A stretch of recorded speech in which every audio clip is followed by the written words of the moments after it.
2020 was a big year for George's Island National Historic Site. For over 5 years, the gates to the island have been closed. In August, we were invited to a special gathering to get a sneak peek at the newly revamped island experience. We boarded the Harbour Queen, an iconic boat often seen giving tours of the harbour during the evening as a party cruise. Today, though, it was filled with travel industry leaders here in Halifax to go to the island. So we've been invited by Parks Canada to come and experience this amazing place. So George's Island is a place that hasn't been open for years and years, and we're going to get a very exclusive look at what it's like to be on the island. Period actors were all around to accompany us and give us an introduction to the island as we disembarked onto the brand new wharf. Again, Mike Adams, and I'm currently portraying a private in the Cape Breton Highlanders, a World War II era Canadian soldier, because George's Island, this is a fort built by the British military, but used, right up through World War I, World War II. So we got lots of different eras to cover of George's Island. We got a whole lot of history out here. The history of the island, unfortunately, only goes back to about maybe 12, 13, 15,000 years ago. Just about. Around then, yeah, that's when that's our... all we know. Sorry? That's all we know. That's as far back as we could trace it, just several tens of thousands of years. Anyway, that's when the last ice age receded, and as the glaciers left this area, they left a great big deposit of earth, which is called a drumlin. It's a big teardrop shape, and that's what we're standing on right now. So that's the origins of this island. From here, we headed to the tunnels. As of 2020, the tunnel tour is included in admission for anyone that books their tickets using the Harbour Queen service. Admission includes access to the site, the tunnel tour, and round-trip transportation. Should you come to the island using your own vessel, you'll need to pay admission to the site and then admission to the tunnels separately. Just before you head to see the amazing series of tunnels, your guide will briefly outline some of the things you'll see inside, and then he jumps right into the history. We're going to go through a caponier, which is like a tunnel that goes across the defensive ditch. We're going to go out into the defensive ditch itself, and then we're going to hit the best part of the entire tour, which I'm going to keep a secret right now. I'm going to leave you in suspense because it's that good. It's going to make you gasp when you see it. You're going to get... And then after that, we've got the worst part of the tour, which I'll save as a surprise as well. And then eventually we're going to take a central staircase up to the upper battery. So this should take no longer than like 25 minutes or so. It's not really dark in there or really too claustrophobic, but we are going to be sort of in an enclosed space, just to give you a heads up.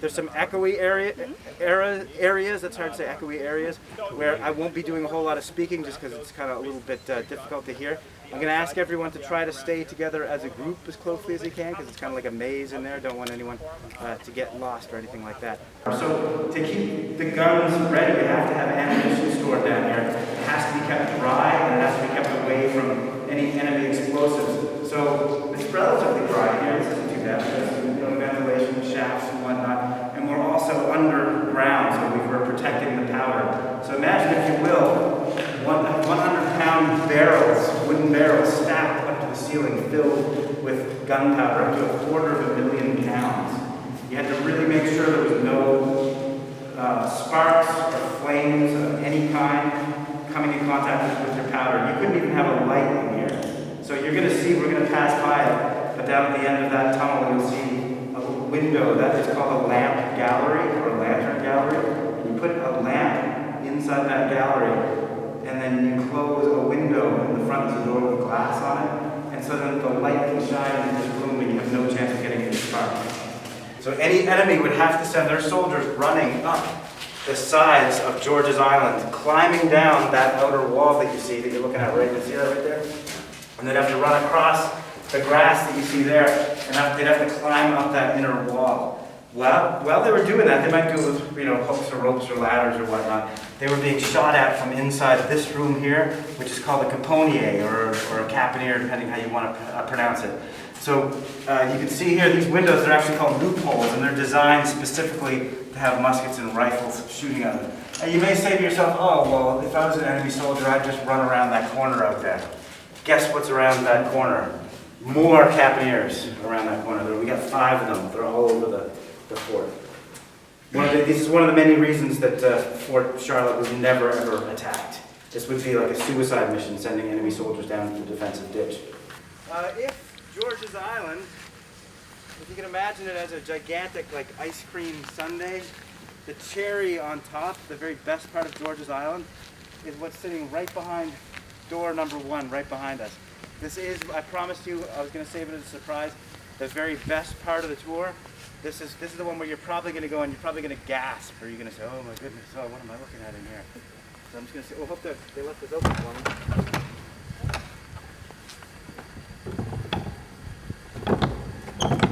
Let's bolt it from the inside. I'm going to do a big reveal in just a second. Wait right there. Much to our surprise, before us stood one of the largest cannons we've seen anywhere in Nova Scotia.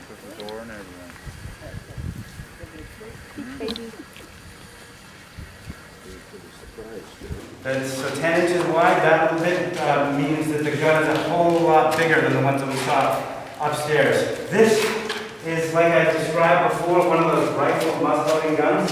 So muzzle-loading means it loads from the front. Now this gun used to be on a carriage. The carriage is like a big thing that it's got wheels on it, so you can see the tracks there. You can roll the gun back and forth to trail it left and right. And we also have all kinds of equipment, levers and pulleys and things like that for raising and lowering the gun to control the gun's elevation. Once they got the thing loaded, and once they got it sighted at the enemy, where's the vent hole? It should be right over here. They put a little ignition system in the vent hole, like a friction tube, attach a rope to it, and then all the gun attachment would do this. They go like this. And the gun would go off, and they'd run back in, and they go, how did we do? Oh, a little bit more to the left. That's exactly right. Oh, it just occurred to me, this is door number 1, literally. If this gun was like one of a series of guns, this one would be given the name gun number 1. And then to the left, this would be gun number 2, gun number 3. So let's have a look at there, it is right down there, gun number 2. As we continued our tour, we went through much of the same rooms. Rooms filled with cannons, followed by storage rooms for ammunition. You forget that you're underground and how much work would have gone into making these structures and rooms. So far, this tour has been really interesting. And if you have the chance to come and get a tour of these tunnels, I definitely would recommend spending a little extra money and taking a little extra time to do so. I was just asked a question that's very interesting to me. It's something I've been researching ever since I was a child, which is I've always heard a rumor about George's Island. There's supposed to be a tunnel leading from the island underneath Halifax Harbour that goes right up to the Halifax Citadel, some people say. Well, I've been spending my entire life trying to figure out whether is this a myth, is there any truth to this whatsoever? And I have to say I have found some very interesting evidence. I found some eyewitness accounts of people who say they've passed through such a tunnel. I found a map of the tunnel that was published back in the early 1900s. I found official government documents from the 1860s related.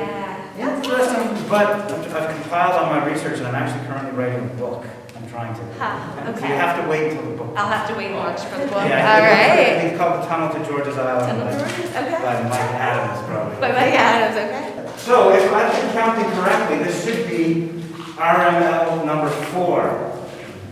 I just wish there was a way that we could prove that this was RML number 4. Can anyone think of a way that we can prove beyond a shadow that this is indeed? Can you? Right up there. Right up there, look at that. That's an original Victorian era paint. You don't see that very often. Paint that's left, usually people like to paint over things.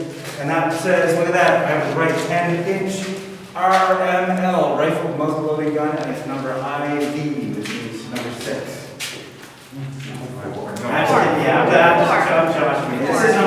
it right. I just had an interesting question I'd like to share with the rest of the group. The question was, wouldn't these be good for storing wine or beer or something like that? They'd be perfect for storing wine or beer. It's the same type of barrels, the exact same type of that airtight and waterproof or whatever. It's called Quebec oak that they use for the gunpowder barrels. You had to keep that powder as dry as possible. Same thing with storing beverages. You want to keep them so that the beverages aren't leaking out. Coincidentally, there actually are people storing rum right now at one of the powder magazines at the Citadel. And I think some of this group, is this the same group that's been invited to come to the Citadel tonight, some of us? Nobody knows what I'm talking about. Anyway, I guess we are now. I'm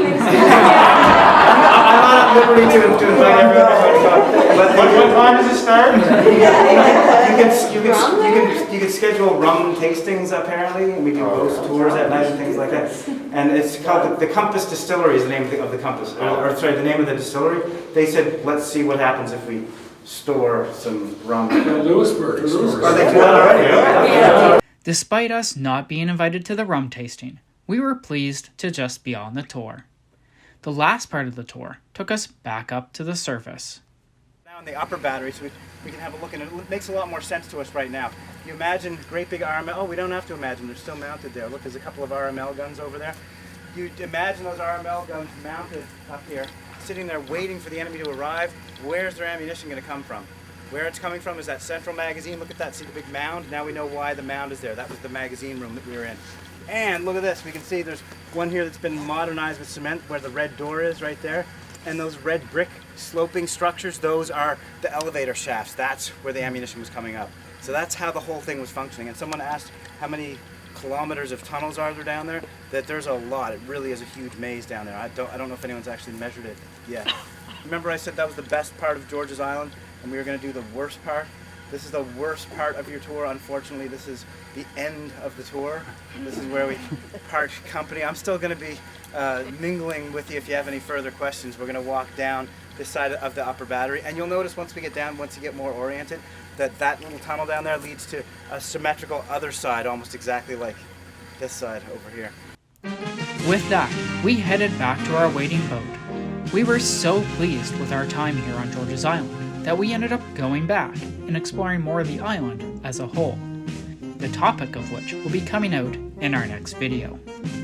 We would like to send a special thank you to Parks Canada for having us along this adventure. After visiting George's Island, we can see why it's so important to preserve this island and its history. If you're visiting Halifax, why not take the time to hop on a boat and enjoy this unique piece of history? You won't be disappointed.